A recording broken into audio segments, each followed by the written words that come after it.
Nancy, bonjour, merci d'être là. Bonjour, merci. Vous êtes venu avec une question aujourd'hui et on va donner la réponse. La question c'est...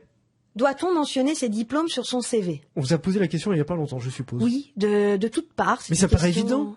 Eh ben, c'est pas si simple que ça en fait. Doit-on mentionner ses diplômes sur son CV? Eh ben, ça dépend de quel âge on a. C'est-à-dire? Si on vient d'être jeune diplômé, on a intérêt effectivement à mentionner ses diplômes. Bon, après, il y a diplôme et diplôme. Donc, on va les mentionner. On va aller du plus récent au plus ancien.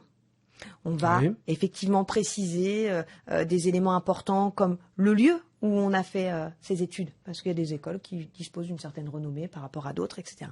Par contre, quand on arrive à 50 ans et qu'on commence à avoir un CV qui commence à comporter beaucoup d'expérience, voilà, c'est ça. C'est plus ça que... Exactement. Là, il va peut-être falloir faire le choix. C'est peut-être pas nécessaire de noter le BEPC, de noter le bac. Et là, ce qui va être important de mentionner et qui est souvent oublié, c'est les formations professionnelles que l'on a eues après le cursus scolaire. Ah oui. Pendant son activité professionnelle, on a bénéficié d'outils de formation, que ce soit des outils de management, des outils de développement d'action commerciale, etc. Ça, il faut les mentionner parce que ça parle aux recruteurs. Et puis parce que souvent, c'est plus récent. D'accord. Donc, c'était important aujourd'hui de parler de ça parce qu'on revient toujours sur cette question. Après, ce qui est bien de mentionner aussi derrière les diplômes, c'est les réalisations qu'on a fait autour de ces diplômes.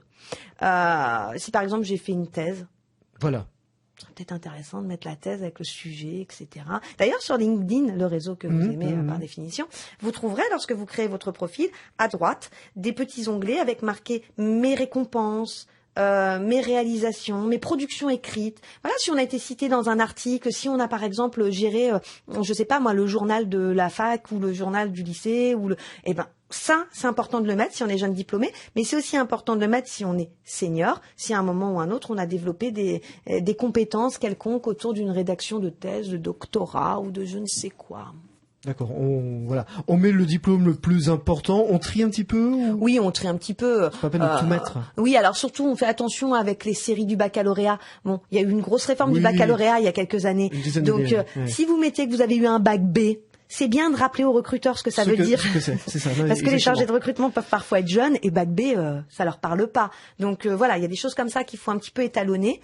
Et puis, je vous dis, si vous avez eu des mentions quand on a 45 ans, on met plus ces mentions. On n'invente pas de diplôme de doctorat, on n'est pas un homme politique. Ah non, on s'invente pas des diplômes. Non, on fait pas ça. On s'invente pas de diplôme parce qu'on peut quand même y avoir accès. Voilà. Et puis on n'est pas tous hommes politiques. Bon. Voilà. Non, on n'est pas. Non. Voilà. Non, mais arrêtez avec la politique. Merci beaucoup, Nancy. Merci. À demain. À demain, 8h10, rendez-vous.